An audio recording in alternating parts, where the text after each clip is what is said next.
So welcome all. So today we are going to solve a problem on pentagonal pyramid. So you know a pentagonal pyramid will be having a pentagonal surface at the bottom and bounded by the triangular surfaces, 5 triangular surfaces at a common point apex. So you will be having an axis passing from the top of the apex to the bottom of the surface. Right. So now we want to solve a problem on pentagonal pyramid of side 25 mm. So the side of the surface of the base will be 25 mm each and axis length will be 60 mm from top to the bottom. And how it is being rested? It is resting on one of its edge on HP. So if it is our horizontal plane and vertical plane, we have to keep the position in such a way that we keep the edge towards our right. So this is the edge, so which is resting on HP. So if it is the edge resting on HP, then you will be having the corner opposite to the edge,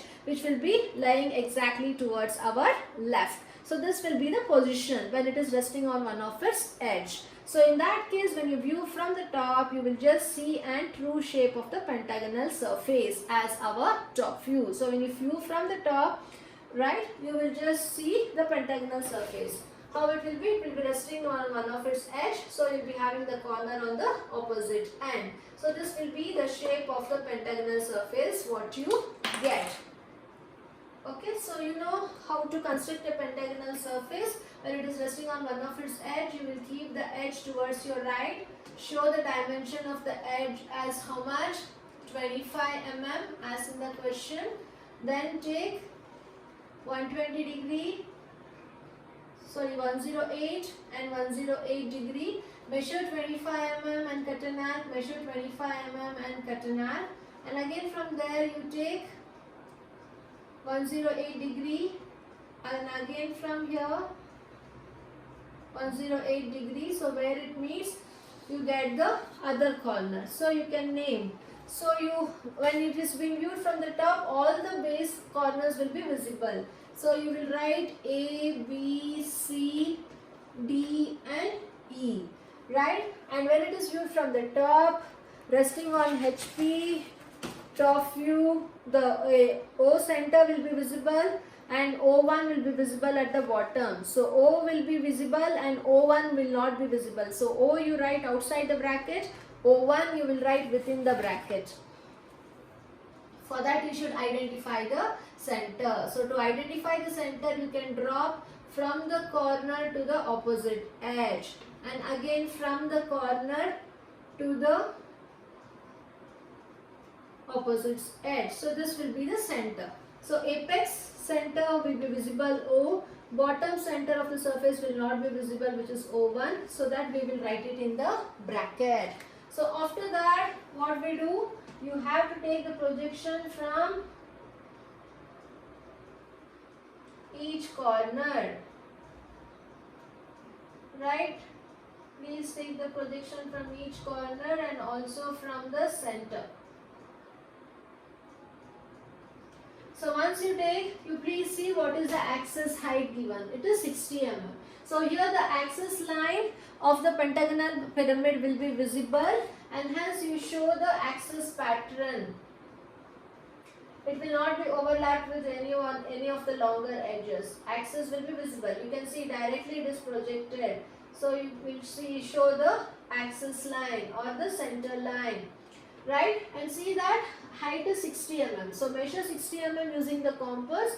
Keep one end of the compass here and cut 60 mm exactly. So we get the apex here as O dash. So once you get the apex as O dash, what's our work is to join all the corners to the apex as it is in pyramid. So you join O1 dash to this point.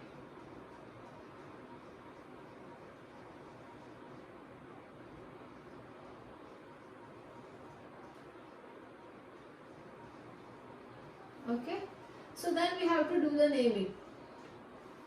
So when the observer views from here, A will be visible. When it comes to the front view, becomes A dash.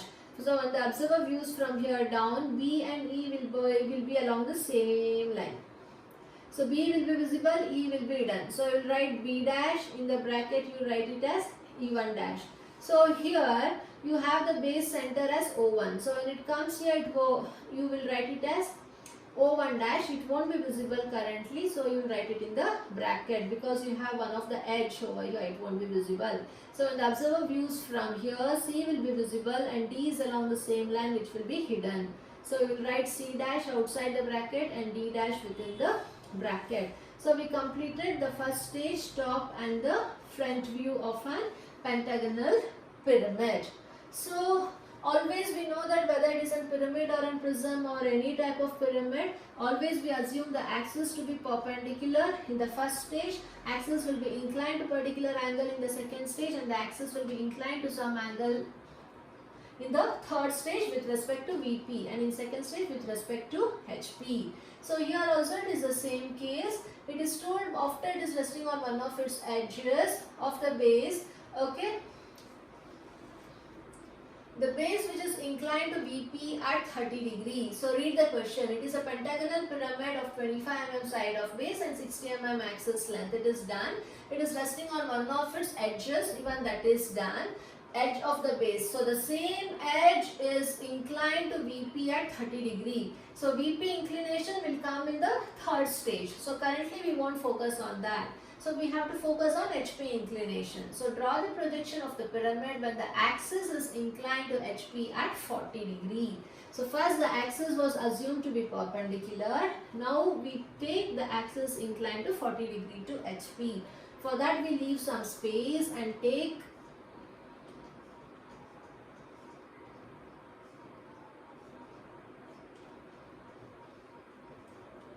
degree to HP. After you take, so this is our axis. So from the axis O1 dash to C dash, what is the distance? You please see over here.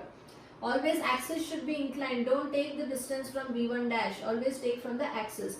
O1 dash to C1 dash, O1 dash to C dash, you take the distance how much it is. In the compass, just move on this axis line until it cuts on the XY line. So the same distance will cut here. So you have to take this distance and start moving on the axis line until it cuts on XY line. So this reference point you will join. So you got only from O1 dash to C1 dash. So the remaining part of the base you need to construct. For that you will just extend the line here. After extending the line, you measure the distance from O1 dash to A dash. What is it? And just cut an arc. And again from, so you got now A dash and also you got C dash of D dash. You need to get the name of B dash and C dash. So from O1 dash to B dash you measure and you just make a reference point. So this is our B dash and C dash. So once you got this base, you kindly measure this vertical axis. I haven't shown the dimension. You have to show the vertical axis as 60 mm. Okay, so you measure the the axis length of 60 mm. Come here and cut an arc using a compass. So this is our O dash. After getting O dash, you have to join A dash to O dash, C dash to O dash, B dash to O dash, right? So now we shifted the front view which was having axis perpendicular to XY line to an particular inclination. So after that you take the projection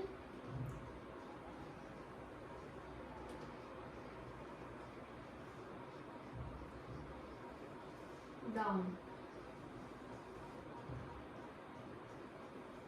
Then you extend the projection from the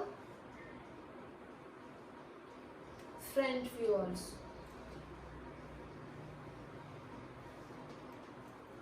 And please take the projection from the center also. So you see that you have named everything. So this is O1 dash, okay. So this is C dash, D dash, this is B dash, C dash, this is B dash, E dash. So now the locus of A dash is meeting A at this point. So this is our A.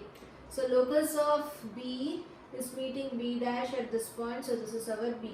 Locus of C is meeting C dash at this point, so this is our C. Locus of E is meeting E dash at this point, this is our E. Locus of D is meeting D dash at this point, this is our D.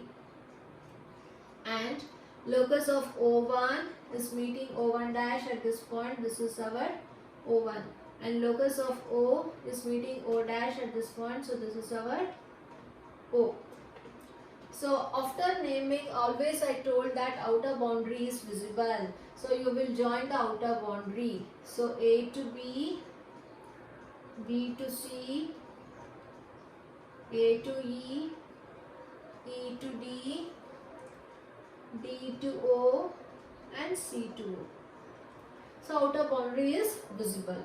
And one more thing, so this is the bottom surface, pentagonal surface. So the corners coming through the surface will be visible, so that we have joined already. Apart from that, we have one corner here on XY line. So the projection passing through this corner will be always hidden. So this side of the base should be hidden. So I am just changing this to hidden line. And along with that, we have two more corners which is coming through bottom surface. So this is the bottom surface. So within the bottom surface, you have two more corners. From C to O we have to join. From B to O also we have to join. Right? Because we have B dash to O dash and C dash to O dash. That should be shown here also. Since it is passing through inside the bottom surface, you have to show dotted line. B to O as well as E. This is E to O. So along with this, we have one more edge which is passing through A to O. So this is passing through the corner of the top surface, not through inside, the outer edge, and hence this will be continuous. Okay, so A to O will be continuous. Along with that, we have the axis line from O1 to O. So this axis line is overlapped by the longer edge, and hence this will be a continuous line. And this is also continuous thick line, and this will be also continuous thick line. So this is the second stage top view and the front view. So now, what is the third stage? It is with respect to VP. So in VP angle, you just see what has been inclined. Is it the axis or the edge? It is not the axis. In this case, it is the edge. The side, the edge which was resting on HP, the same edge is inclined to VP at 30 degree. So this was the edge. DC was the edge which was resting on HP. So the same edge now is been inclined to VP at 30 degree. Okay, so this edge DC of the first stage and the side here DC of the second stage will be same. The true length will be the same, and hence no determination of apparent angle. Whenever the inclination is with respect to side or the edge, no apparent angle determination. Only if the axis has been inclined to some angle, then we have to determine the apparent angle, provided it is directly inclined. If it is appears to be, we are not supposed to determine. Since it is only the edge, the true length will be the same. So we will directly take VP 30 degree to VP. So this is our 30 degree line. So we have to shift the edge which was resting on HP to VP now. So same edge, the true length is same, either first stage or the second stage. Okay, so you have to fix either of the one edge, either D or C. So out of these two, you will fix one. So leave some space and fix the point D. So once you fix the point D, you measure from D to C what is the distance and just make a reference point. So now you got C. D and C you got it, right? So after that, remaining part now we have to construct. So this DC is inclined to 30 degree. So once it is done, what you do is, you need to know the apex. So apex is behind this distance. For that, to identify the apex, you should know this center point of DC. So you measure the center point of the DC, how much it is. Measure this point and just make a reference. So this is the center point. So from the center point you just draw a perpendicular line.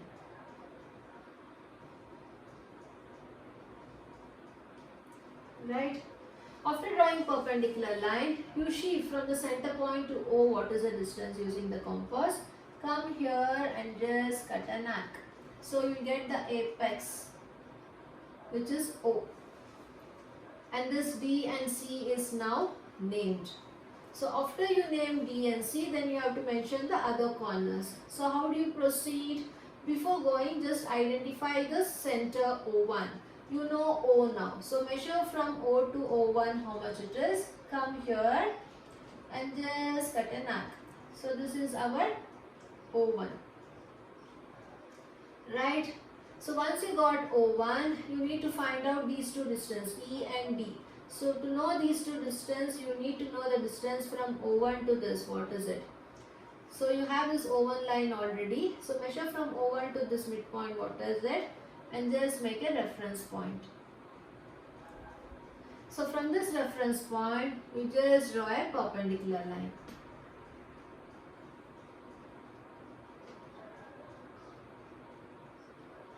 Okay. So once you draw perpendicular line, we don't know the distance until where it is, just extend it. So after that, you please measure from this midpoint to E what is the distance, just cut an arc. Similarly from the midpoint to B what is the distance and just cut an arc. So this is E and this is B. And on the same distance here, from the midpoint to A you just check and cut an arc. So you got the distance A, you got E and you got B, you got O1, you got D and C. So this is the bottom surface. So bottom surface was visible. So you join A to B, you join A to C, you join B to C and you join E to D. But D to C was hidden. So you just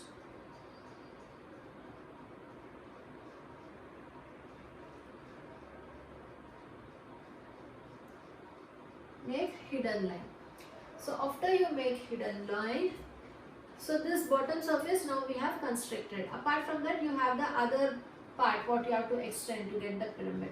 So you will join C to O and you join D to O. Apart from that, we have the two edges which is passing through inside the bottom surface. So you will join B to O which is hidden, E to O which is hidden. Along with this, A to O is visible, the outer longer edge of the pyramid. So this you will make it darkened. So this is the center of the base pyramid. So now we have shifted the edge which was resting on HP to 30 degree to VP. So now the given top view is now tilted in such a way that the side is exactly inclined on 30 degree line, which is 30 degree to VP. So after that, now we have to take the projection above. So you take the projection from the apex, from D, from O, from E, from C, from A, from B, and this is from O1.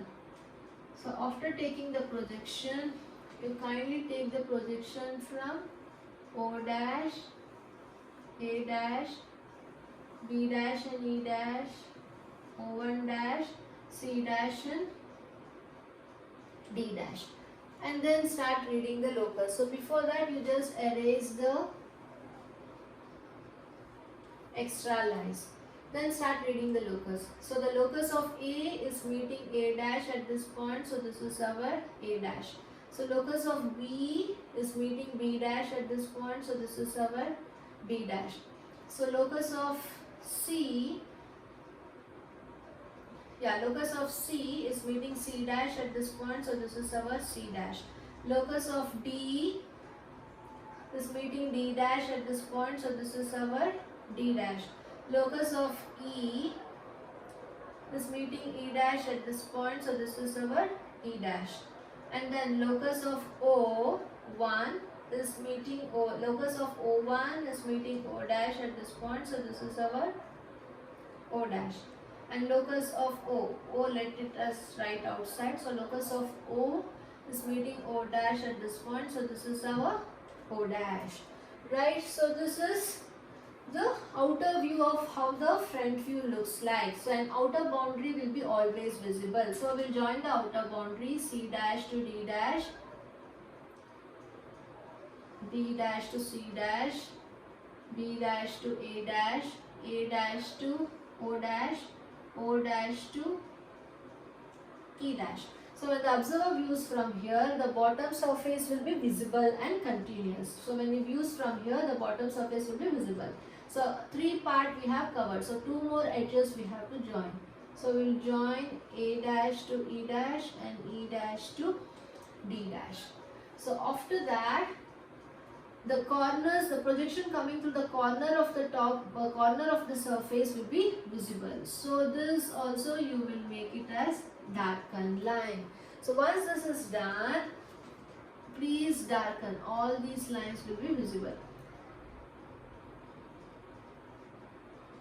Okay. So apart from that, so we have joined from A dash, from E dash, from D dash, right? So we haven't joined from the corners B dash and C dash. It is passing through inside the surface. So this will be dotted. Any projection passing through inside the surface will be dotted. And again from C dash, it will be dotted. And apart from that, you have the axis here from O1 dash to O dash. So you show the axis line. So this will be the final front view and the top view of the problem when it is resting on one of its edges. And even the same edge is resting on VP at 30 degree. So no need of determining the apparent length, as the edge true length will be same in first and the second stage. If it was a problem on axis inclined to VP, then we would have determined the apparent angle. Thank you.